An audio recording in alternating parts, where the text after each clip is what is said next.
Hi friends, welcome back to our channel JDP blogs.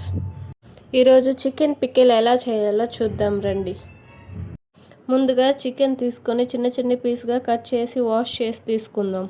కొంచెం పసుపు, 1 table spoon వరకు salt add చేసుకోవాలి. అదంతా బాగా కలుపుకోవాలి.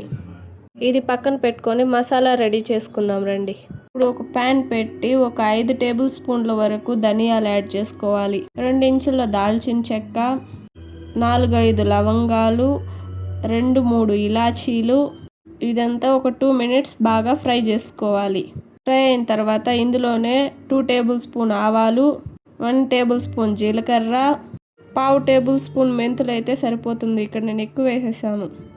ఇది ఫ్రై అయిన తర్వాత మిక్సీ పట్టుకోవాలి. ఇక్కడ చూపిస్తున్నాను. ఇప్పుడు అదే ప్యాన్లో చికెన్ వేసి బాగా ఉడికించుకోవాలి. అందులో వాటర్ అంతా ఇంకేంత వరకు బాగా ఉడికించుకోవాలి. ఇంకో ప్యాన్ పెట్టి అందులో ఆయిల్ వేసి బాగా డీప్ ఫ్రై చేసుకోవాలి. చికెన్ అంతా బ్రౌన్ కలర్ అయ్యేంత వరకు డీప్ ఫ్రై చేసుకోవాలి. ఎంత బాగా ఫ్రై అవుతే అంత బాగుంటుంది చికెన్ పికిల్. ఇప్పుడు అదే ఆయిల్లో ఒక 2-3 tablespoons ginger garlic paste add చేసుకొని అది బాగా ఫ్రై అవ్వాలి.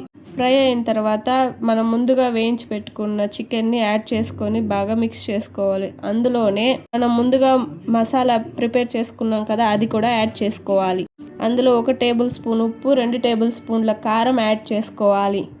ఇది చల్లగా అయిన తర్వాత ఇందులోకి 3 నిమ్మకాయలు తీసుకొని ఆ రసం అంతా దీంట్లో యాడ్ చేసుకోవాలి.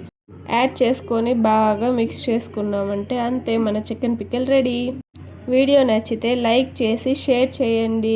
ఇలాంటి వీడియోస్ ఇంకా కావాలి అంటే సబ్స్క్రైబ్ చేసుకోవడం మర్చిపోకండి.